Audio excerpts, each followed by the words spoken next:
Bonjour, c'est Stéphanie. Bienvenue sur le podcast Tu joues ou quoi, dédié à l'univers du jeu de société.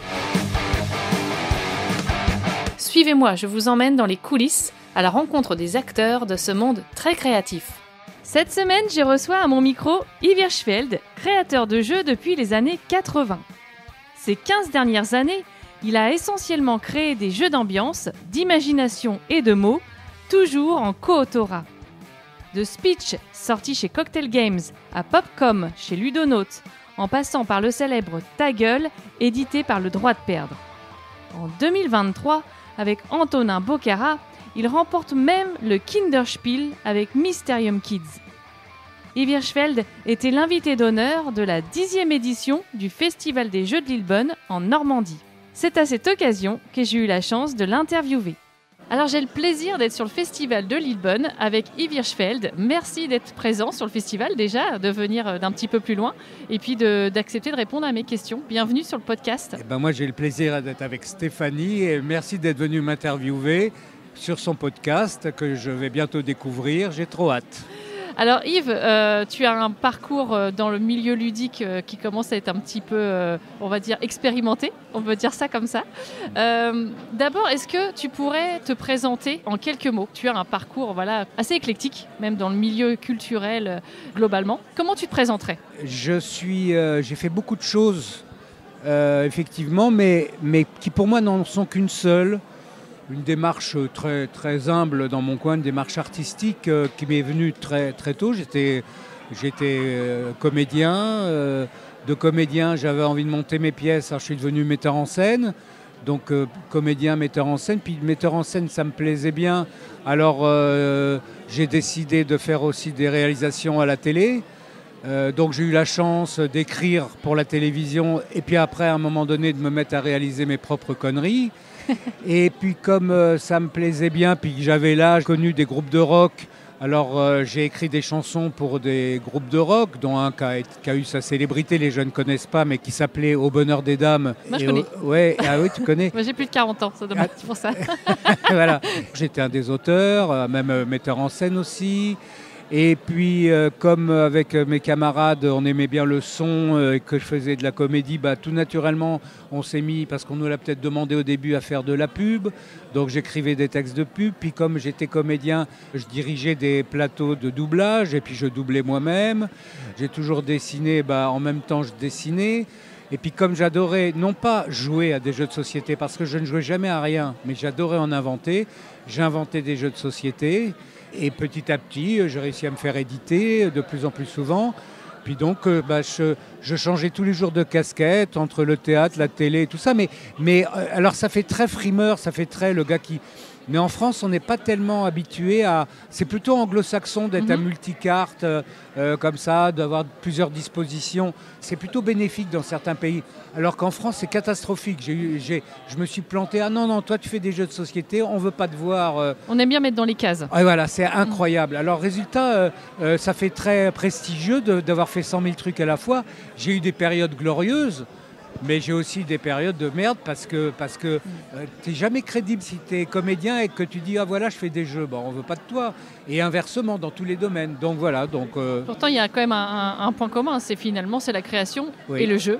Le jeu sous toutes ses formes. Exactement. Et voilà, Stéphane, je suis trop content de faire ce podcast avec toi.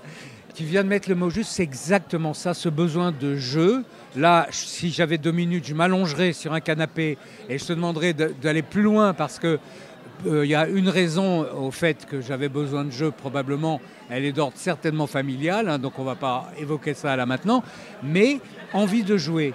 Et effectivement, jouer à la comédie, jouer au metteur en scène, jouer à la télé, jouer à des jeux de société, enfin, tout ça, c'est le mot jouer, oui. Finalement, c'est ça qui te définit principalement. Peut-être. Ouais. Et alors, comment justement tu es arrivé à la création de jeux ? Parce que tu disais que tu n'étais pas très joueur. Comment c'est arrivé cette idée de l'envie de créer des jeux, de partager des moments ludiques ? Lorsque j'étais plus jeune, oui, je jouais quand même avec des copains à des jeux de société de l'époque, mais peu. Je me souviens surtout que tout jeune marié à l'époque, je faisais des jeux dans la maison que j'habitais, de type descendre à ski les escaliers de la maison, faire que des conneries d'adolescents. Mais j'ai été impressionné par certains jeux de l'époque. Il n'y en avait pas beaucoup, hein, des jeux, je passe le Monopoly et le Scrabble, mais des jeux de société, il n'y en avait pas beaucoup. Et moi, ça m'intéressait, je trouvais ça assez magique.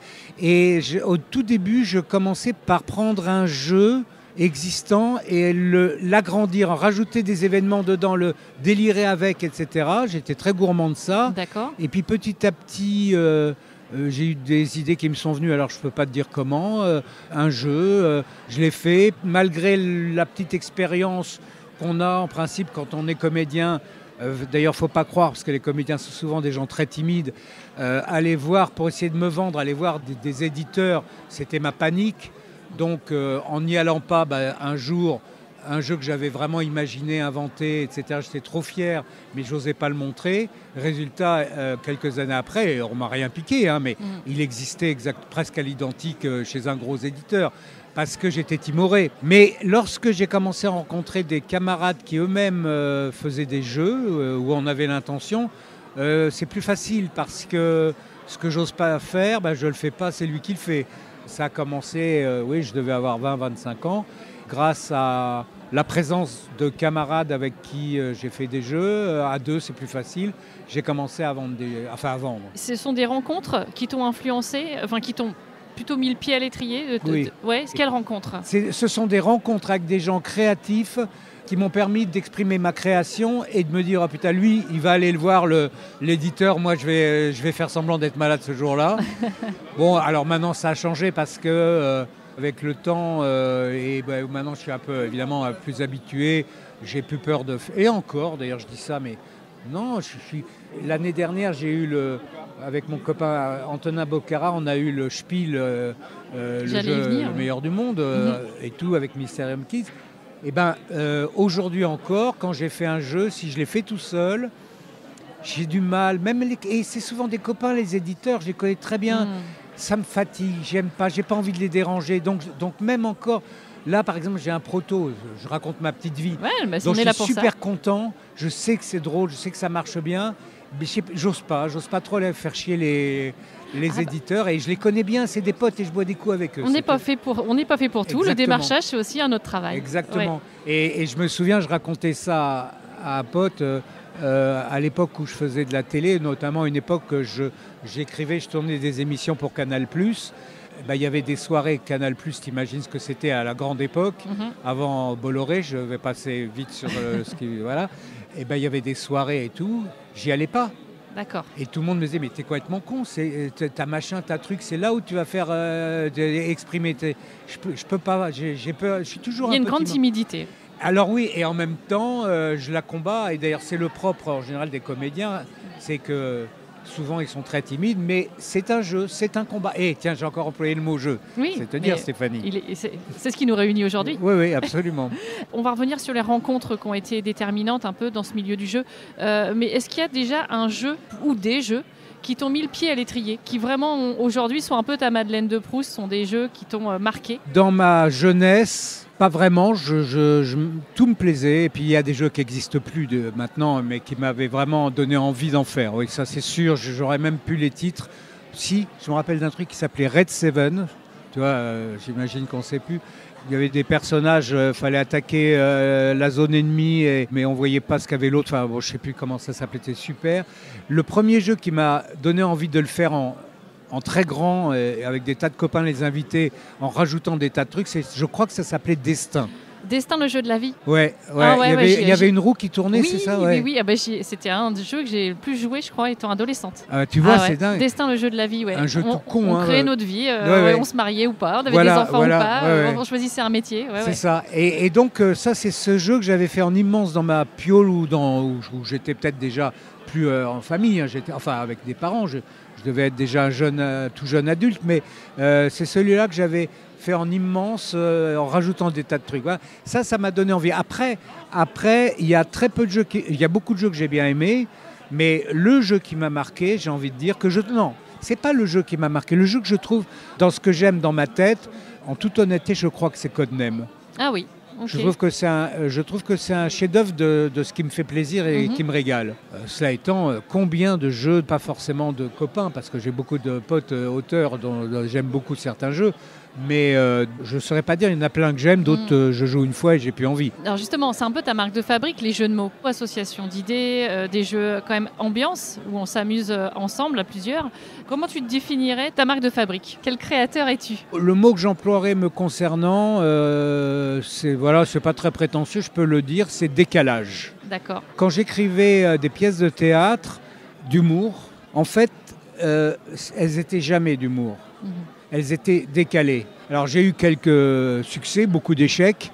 J'ai eu des pièces dont j'ai été l'auteur ou co-auteur, dont je suis très fier. Mais en fait, c'est le drame de la vie qui me fait décaler les choses vers l'humour. Ok. Et c'est pas le jeu de mots, encore que moi, un jeu de mots tout pourri peut me faire rire comme tout le monde. Mais c'est pas le jeu de mots, c'est jouer avec les mots. Ce qui n'est pas exactement, tu vois, le sens. Et donc, oui. J'aime le décalage, c'est-à-dire que j'aime partir d'une réalité pour la transposer, la transformer, lui tordre le cou et si possible en rire pour pas en pleurer. Oh là là. Oh, c'est beau. Mais c'est vrai, en fait, je suis sincère, mais ça fait...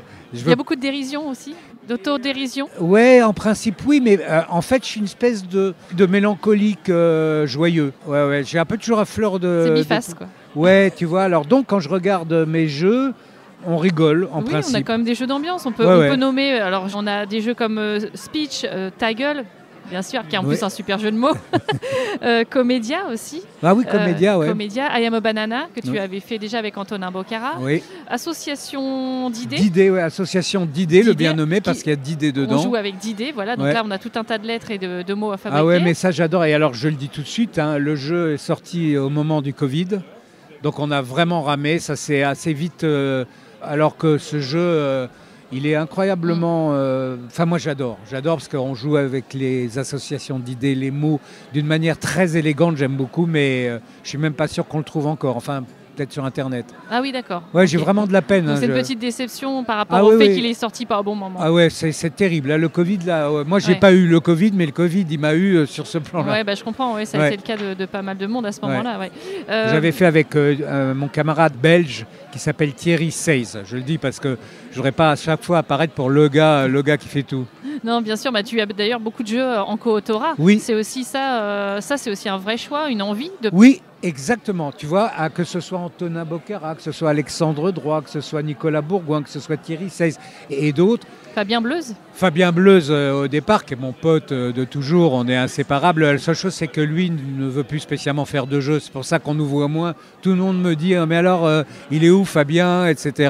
Tu avais travaillé avec lui, je crois aussi. Oui, on avait créé Ta gueule. Oui, c'est ça. Non, mais que tu avais travaillé avec lui, je parle au niveau de la télé, je crois. Exactement, on s'est rencontrés comme ça, on écrivait des émissions de télé, et on s'est retrouvés ensemble sur 2-3 projets pour la télé en tant qu'auteur, et puis on est devenus copains. Et lui, le jeu de société, il savait pas, il était pas dedans. Puis un jour, je lui ai dit, tiens, je suis en train de faire tel truc. Et après, on a fait 2-3 jeux ensemble, 4, même 5 peut-être. Oui, donc on parlait de Ta gueule, qui est effectivement un jeu que tu as fait avec Fabien Bleuze. Vous vous êtes décidés à travailler ensemble comment pour faire du jeu, justement? Parce que vous étiez d'abord des collègues de travail au départ. Oui, des collègues, on ne se voyait pas tout le temps, mais de temps en temps, on se retrouvait sur une émission de télé. Surtout, on avait des projets d'émissions ensemble de télé. Mais moi, je faisais déjà des jeux de société. Et je me rappelle très bien, un jour, il m'avait accompagné chez Asmodée. L'Asmodée de l'époque, c'est-à-dire que c'était déjà une très grosse boîte, mais ce n'était pas devenu l'Asmodée.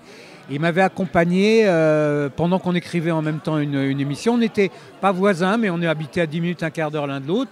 Donc en bagnole, on écrivait notre émission. J'ai dit, continuons à écrire, accompagne-moi chez Asmodée. J'ai juste un rang. Je crois que c'était quand il sortait Comédia chez Asmodée. D'accord. En descendant de mon rendez-vous, lui, il continue à travailler dans la voiture. Et c'est lui qui m'a dit, mais pourquoi tu ne ferais pas un jeu qui s'appelle Ta gueule? Comme Google, comme Bogle. Je dis, putain, c'est une super idée comme titre, c'est génial. Et puis j'avais a priori rien de spécial. Et puis quelques mois plus tard, tout d'un coup, j'avais fait un test d'un jeu. Alors j'ai ouvert mes tiroirs et je me souvenais d'un jeu que j'avais commencé à établir, qui était donc ce qui est maintenant le Ta gueule. Et je lui ai dit, écoute, ce jeu, il est en test, j'avais complètement oublié, ça se marierait bien avec ce titre. Tu veux le faire avec moi? Ah ouais, d'accord, et tout. On est parti comme ça. Et le Ta gueule est né comme ça. On a travaillé après beaucoup. Et on a fait Speech ensemble aussi. Voilà, donc ça, c'était un peu les premiers jeux qui ont en plus cartonné. Peut-être que Oui. tu faisais des jeux depuis les années 80 à peu près. Oui, alors Mais- j'avais un jeu qui avait vraiment cartonné en 87. J'avais failli avoir le Spiel avec mon copain Gilles Monet. C'était la grande époque de la mode des sociétés avec Bernard Tapie et tout ça. On avait créé un jeu qui s'appelait Ambition. Ok. Et on avait eu, à l'époque, l'As d'or n'existait pas. On avait eu le D d'or, Mhm. le meilleur jeu en France.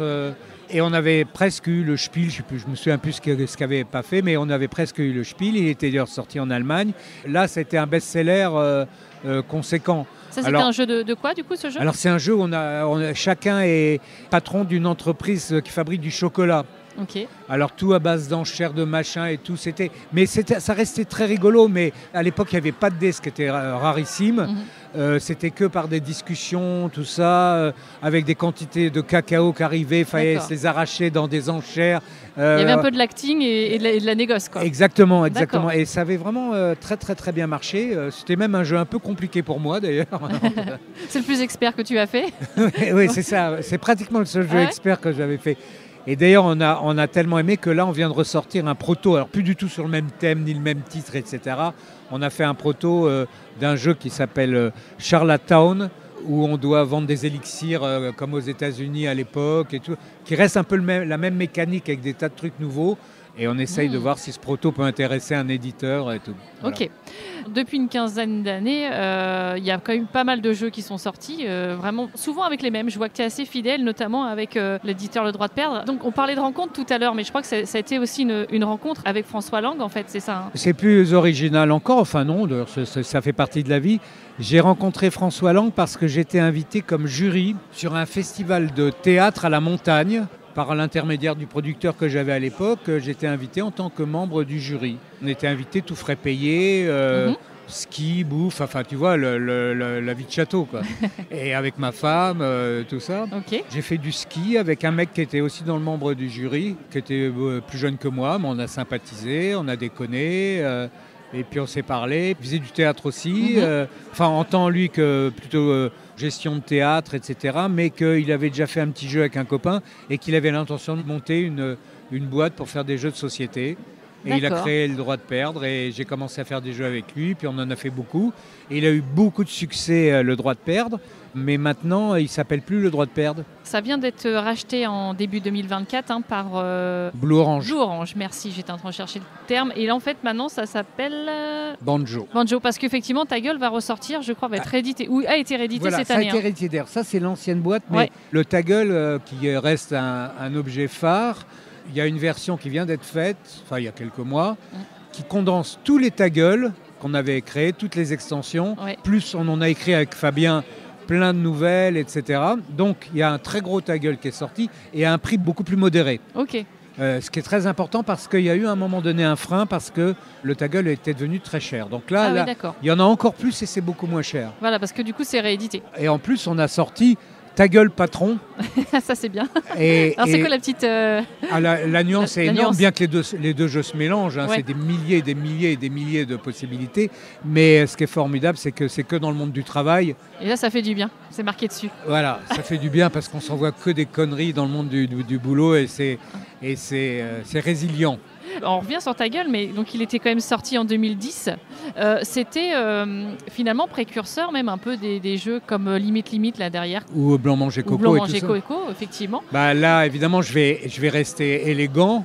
Quand tu dis précurseur, je vais dire oui, précurseur. Oui. On était précurseur.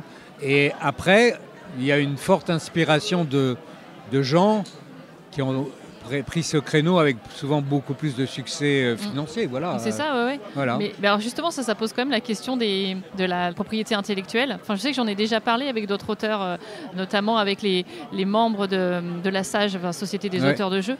C'est compliqué en fait aujourd'hui de déposer, hein. Un peu comme dans la musique, on peut déposer, hein, c'est facile. On a écrit une partition, une chanson, Ouais. on la dépose. C'est plus compliqué sur le jeu. Bah, c'est-à-dire que le problème déjà, c'est qu'en France, on ne peut pas déposer des idées. Les idées sont improtégeables. Il faut que l'idée que tu as soit accompagnée d'un événement technique qui marque la différence. Sinon, on ne peut pas protéger les idées. Alors, on peut le faire, on peut faire des tas de trucs, mais ce que j'ai remarqué dans le jeu de société par rapport au théâtre, à la télé, à bien d'autres trucs, il n'y a pas cette parano permanente. Les gens ne se protègent pas. Il n'y a pas beaucoup de fauches. De toute façon, les jeux, c'est pas qu'ils se ressemblent tous, mais il y a des points communs dans tous les jeux.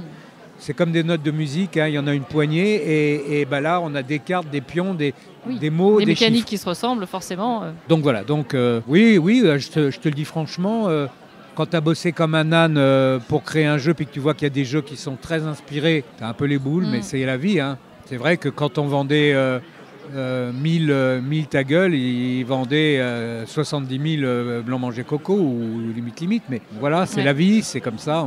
Après, ta gueule, c'est quand même un jeu qui aussi... il est peut-être plus grand public, je trouve, quand même. Oui, bah oui. Voilà, quand même que Blanc Manger Coco, ou alors limite, c'est encore pire. Je trouve qu'il est quand même plus facilement sortable. Bah oui, Stéphanie, c'est un peu ça. Moi, j'ai rien contre la grossièreté. Je suis capable de dire les pires trucs et tout, selon les endroits où je suis, bien entendu. Mais moi, ce qui me fait peine, c'est que les principes sont un peu repris. Pourquoi pas? C'est la vie, ça se protège pas spécialement. Non, ce qui me fait peine, c'est que tout est transformé en zob, pipi, caca, etc. en permanence. Moi, je trouve que c'est un peu dommage parce qu'on casse le subjectif et c'est un peu triste. Soit en dessous de la ceinture, soit relativement trash aussi. Oui, voilà. D'accord. T'as tout dit, je n'en dirai pas plus parce que je veux pas passer pour le mec vachement aigri et tout. Et puis voilà. Ouais. Et tu as eu aussi une belle rencontre avec Cocktail Games et Mathieu Despnous. Tu peux me parler un petit peu aussi de cette rencontre? Cocktail Games avec son créateur Mathieu Despnous, c'est un peu... notre maître à tous. C'est quand même lui, il n'est pas le seul, mais c'est quand même lui qui a relancé la mode du jeu de société, de petits jeux jouables facilement, d'ambiance sympa, etc. Et puis, c'est un grand monsieur parce qu'il s'est battu toute sa vie. Tout le monde l'admire. En même temps, il est super sympa, il a son caractère, donc ça c'est sa personnalité. Oui, une personnalité. Oui, c'est avec lui on a commencé. Je me demande même si Speech n'est pas sorti avant Ta Gueule. Il a toujours gardé dans son catalogue. Il a même refait, ah bah oui, je l'ai pas là. Il a même refait entièrement la boîte et il a relancé tout.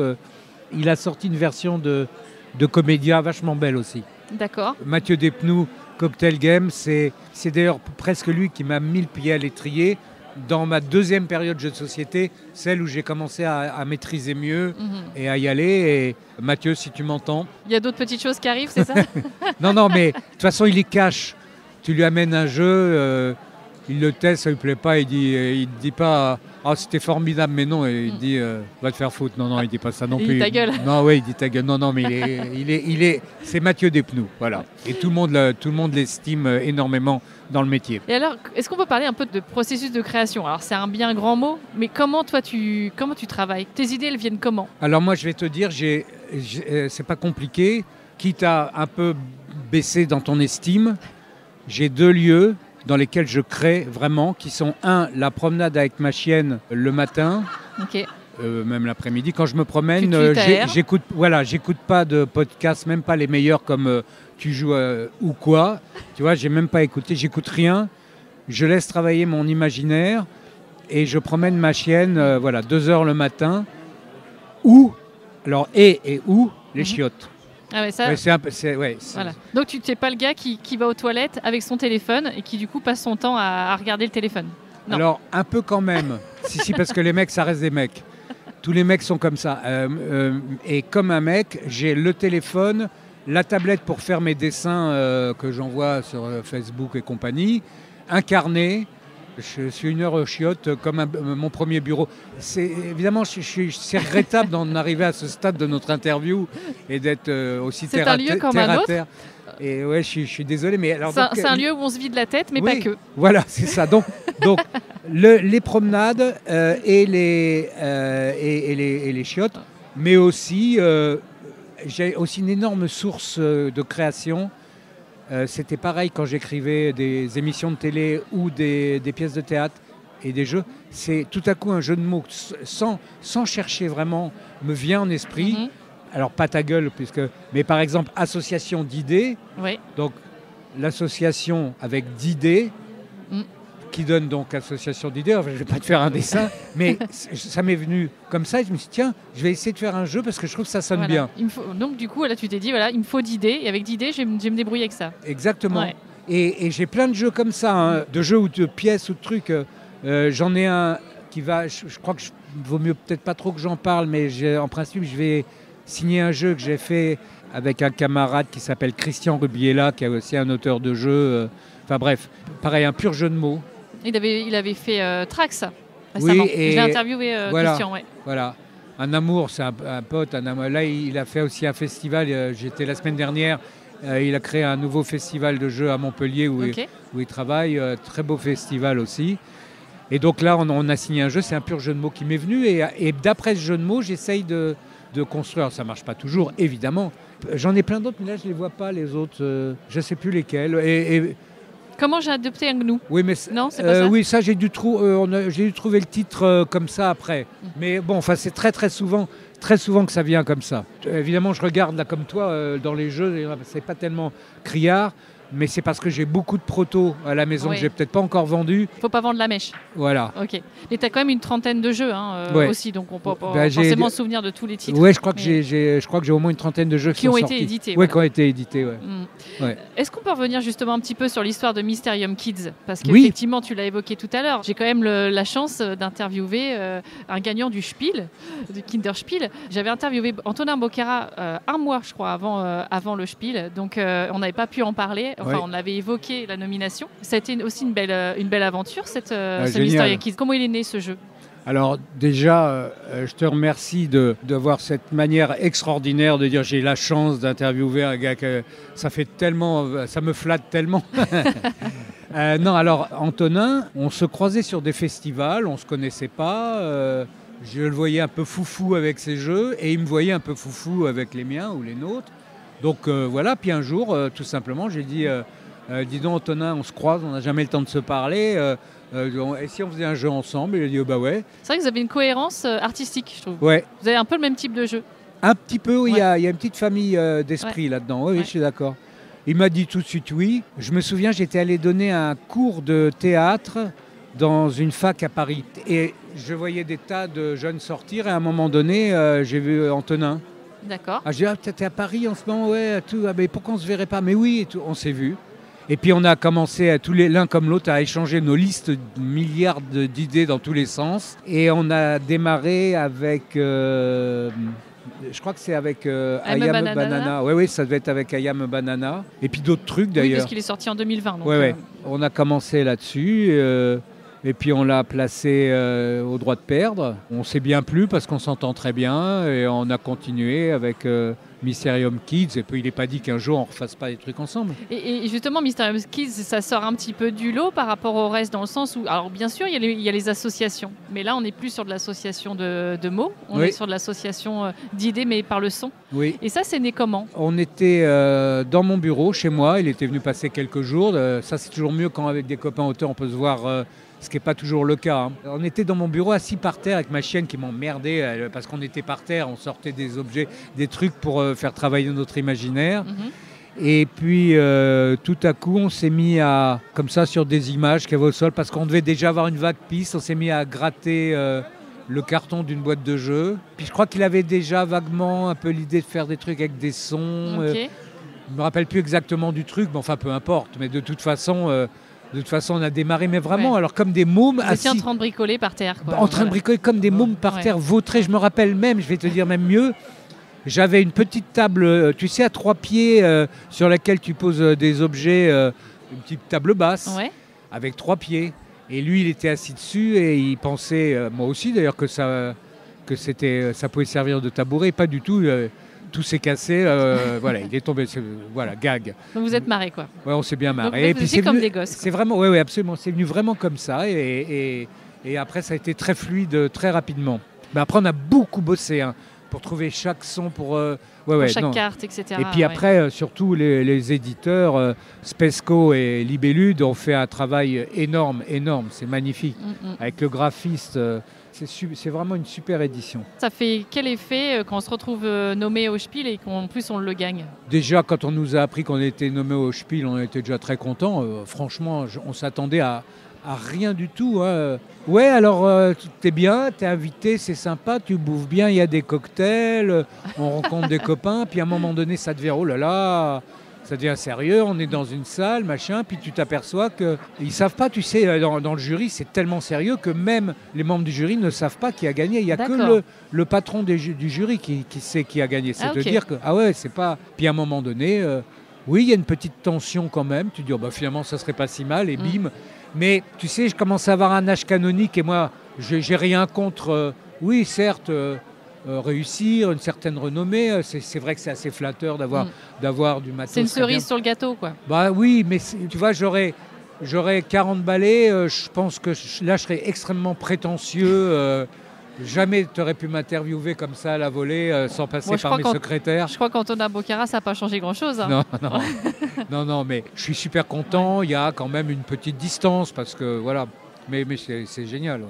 C'est une belle histoire en tout cas. Oui, très belle histoire.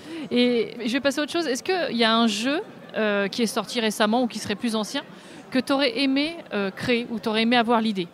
Alors il y a ceux qui sont purement financiers, en disant putain pour une petite idée comme ça, comment ça cartonne. Mais c'est pas forcément les jeux que j'aime. Hein. Ouais, d'accord. Je vais même pas les citer, mais et d'ailleurs il n'y a pas de jalousie. Je dis ça plus pour la rigolade, parce que les auteurs, faut pas croire, mais même tu sais, je raconte toujours que c'est comme dans les bouquins. Tu fais un jeu, un éditeur t'appelle en disant « Attends, on en a vendu 7000, c'est génial, ça marche vachement bien. » Ouais, bah, ton pourcentage de droits d'auteur, voilà, ça ne va pas changer ta vie. C'est vraiment que le best-seller qui rapporte. Oui, bien sûr. Et donc, c'était quoi ta question? Je disais justement, est-ce qu'il y a un jeu qui a été créé et édité dont tu aurais aimé avoir l'idée? Oh là là, sûrement. Alors déjà, il faut que ce soit des jeux que je comprenne. Parce que moi, j'adore écrire des règles du jeu. Je peux y passer des heures sur un mot, des journées sur un mot. J'adore ça. D'accord. Le verbe, trouver le beau mot. Par contre, tu me montres une règle du jeu. Dès la première phrase, je m'endors. Je fous un grand coup de pied dans le jeu. Je ne suis pas du tout un gars... souvent, les gens me parlent de jeux. Je leur dis, arrête-toi, je connais rien. J'adore les gens qui le font. Les jeux que je pratique et que j'aime, je les adore et je les trouve géniaux. Ouais. Mais je ne suis pas un geek du jeu. T'as pas une grosse culture ludique? Non, je n'ai pas une grosse culture ludique. Du tout. Okay. Il y a, là, ici, dans le festival, il y a plein de jeux, je ne sais même pas qu'ils existent. Alors, je retrouve le jeu qu'a fait un pote. Alors, je suis trop content, c'est lui, j'y ai encore jamais joué. Okay. Il y a des jeux que je connais de nom, des jeux que je connais de vue. Mais voilà. Et alors, est-ce qu'il y a quelque chose que j'aurais aimé avoir créé? Sûrement. Un jeu de lettres? Un jeu de mots? Ah ouais, certains jeux de lettres. Encore que, tu vois, moi j'en ai fait plein et à chaque fois, il y a un peu un écœurement des éditeurs sur les lettres. Ils en ont marre des jeux de lettres. Voilà. Non, mais j'ai des jeux que j'ai trouvés magnifiques. Dixit, ça a été une révolution. En général, les jeux où il y a de la poésie et de l'humour, je ne sais pas lesquels exactement, mais il y en a plein. Ou alors, oui, des associations d'esprits, de mots, de choses qui me plaisent aussi. Ok. Voilà. J'ai mal répondu parce que je ne t'ai pas donné un exemple précis. C'est pas grave, tu m'en veux pas? Non, je t'en veux pas. C'est sûr, je repars très fâchée. Est-ce que tu aurais des conseils à donner pour un jeune auteur? J'aimerais en donner beaucoup. Alors, je peux en donner plein. Le premier conseil actuellement, c'est persévérance. Parce que le problème, c'est qu'il y a de plus en plus... Alors, le côté bénéfique, c'est qu'il y a de plus en plus de gens qui sont ouverts aux jeux de société. C'est plus coincé comme avant, avec 10 personnes qui jouent au Monopoly, le Monopoly dans toute la famille, le Scrabble, et puis qui connaissent rien. Là, il y a maintenant de plus en plus de vrais publics, ça s'élargit, donc ça, c'est vraiment le bon côté des choses. Ouais.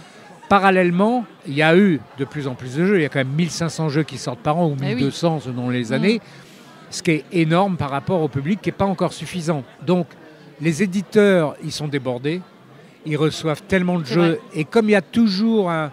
Maintenant, c'est catégorisé, les jeux. Ça, c'est un jeu plutôt comme un roll and play, un autre, c'est mis dans des catégories, jeux d'ambiance, jeux de ceci, jeux de cela, et ils reçoivent un peu toujours des choses qui se ressemblent plus ou moins de loin. Donc, ils sont paumés, ils ne savent plus, et ils cherchent la perle rare. Oui, ça, c'est ça.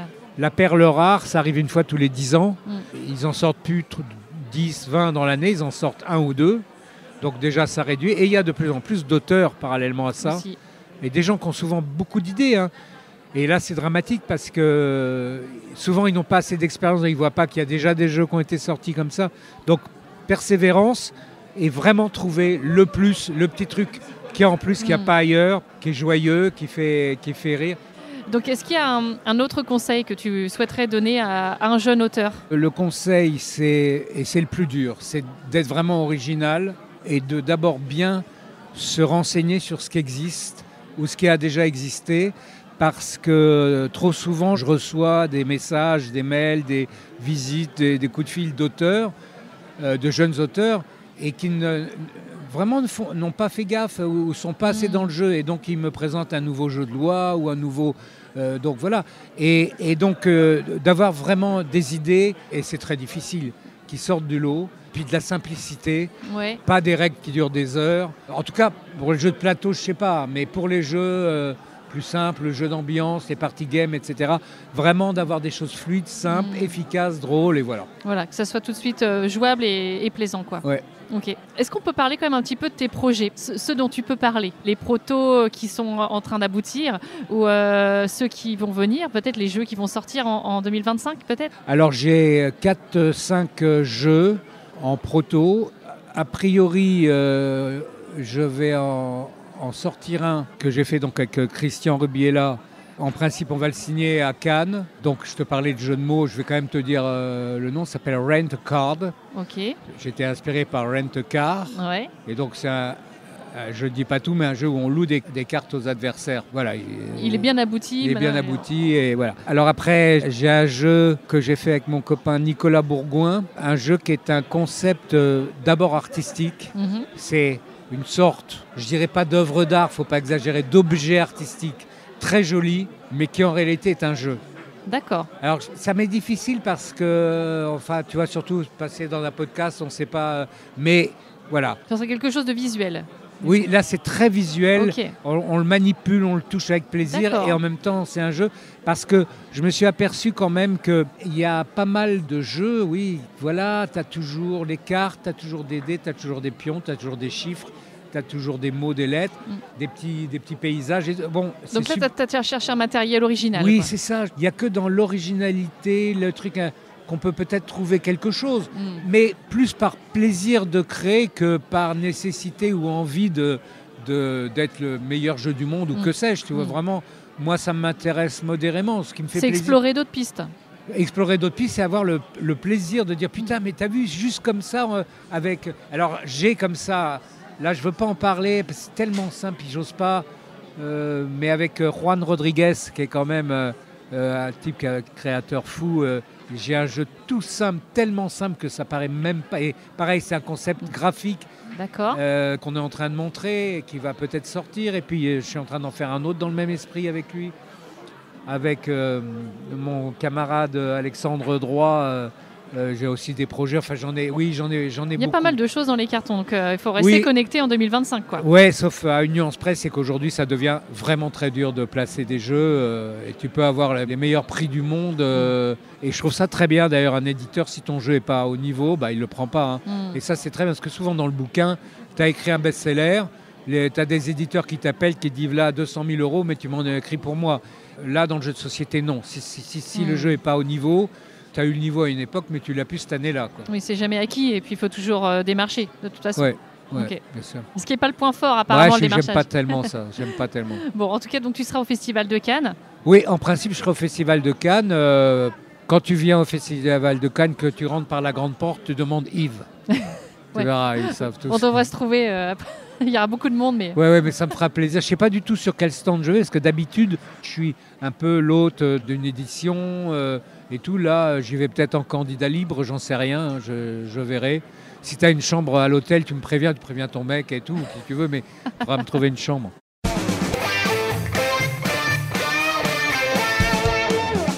J'ai toujours un petit jeu à la fin de mon podcast. Où je propose un petit portrait chinois ludique. Est-ce que tu as envie de jouer ? Bah oui, si j'en suis capable. Bah écoute, on va essayer. Hein. Ouais. C'est pas des questions pièges, mais tu réponds comme tu le sens. Et puis tu as le droit à joker. Hein. Ouais. Joker. Si tu étais une mécanique de jeu, laquelle serais-tu ? Bah j'ai envie de dire Codename. Ok, donc la déduction de jeu de mots. Oui, enfin la déduction, l'harmonie absolue de ce qu'il y a dans ta tête et de ce qu'il y a présent devant les yeux, qui t'évoque des choses, etc. Okay. Si tu étais un matériel de jeu, lequel tu serais ? J'ai très peur d'être un dé, parce que tout est contenu dans un dé. Le hasard, ce qui a peu de valeur, ce qui en a beaucoup, Il se trouve que chez moi, par gourmandise, parce que je fais très peu de jeux avec des dés, j'ai un bocal mais gigantesque rempli de milliers de dés. Ouais. J'aime bien les garder et tout, voilà. Ok. Si tu étais un illustrateur de jeux de société, est-ce qu'il y a quelqu'un dont tu te sentirais proche au niveau de l'univers ? Oui, je me sens très proche de l'univers de Camille Chaussy, Ah ouais ? que je trouve super, et puis de mon ami Olivier Dauchin, mais j'ai toujours peur de dire Danchin. Olivier Danchin qui fait des choses magnifiques. Donc, qui a fait Mystery Yankees. Ah ouais, ce sont deux magiciens. Eh bien super. Et alors si tu avais quelqu'un d'autre à me proposer à mon micro pour un prochain podcast dans le milieu ludique, tu voudrais que j'interviewe qui ? Moi. Encore ? Non. On peut se revoir, hein, pas de problème. Dans le milieu ludique, mais j'en ai plein. Eh bien donne-moi des idées. J'en ai plein. J'aimerais bien que tu interviewes Christian Rubiela. Ouais. J'aimerais bien que... Tu l'as déjà interviewé ? On s'était vu pour la sortie de Trax. Oui, mais il est fou, il est magnifique. Mais tu as déjà interviewé Alexandre Droit ? Non. À lui, il faut que tu l'interviewes. C'est un amour de mec qui assure. Nicolas Bourgoin, Antonin, tu l'as déjà interviewé. Et tant d'autres. J'ai tellement peur de louper des noms de gens que j'adore retrouver pour faire des jeux. Bah écoute, je note déjà cela, c'est pas mal. Ouais. Ok. Et ben écoute, je te Et propose... Thierry Seize, qui est un Ah, Belge, qui est devenu un très bon pote et qui crée des jeux. On en crée ensemble depuis longtemps. On n'y arrive pas toujours. D'ailleurs, on a fait association d'idées ensemble. C'est super. Ouais. Et c'est un amour de pote. Et il a son magasin de jeux. Il va dans tous les festivals. Il crée des jeux. Il faisait des interviews à la télé, des chroniques sur le jeu. Je crois qu'il aime bien les jeux. Ok, bah écoute, je note tout ça, merci beaucoup. Je te propose qu'on termine l'interview comme on termine le podcast et les vidéos sur YouTube. C'est alors au jeu d'Hirschfeld, tu joues ou quoi ? Et le tu joues quoi, on va le dire ensemble. Alors, au jeu d'Hirschfeld, tu joues ou quoi ? Merci à tous pour votre écoute attentive et régulière. Si vous avez apprécié cet épisode et souhaitez me soutenir, n'hésitez pas à parler du podcast autour de vous. Vos recommandations sont essentielles pour faire grandir l'audience de l'émission. Rejoignez-moi sur les réseaux sociaux de Tu joues ou quoi pour ne rien manquer des prochains épisodes et des invités passionnants à venir. Dans 2 semaines, je serai avec Mathieu Roussel, auteur entre autres des jeux Château Combo et Zénith. À très vite!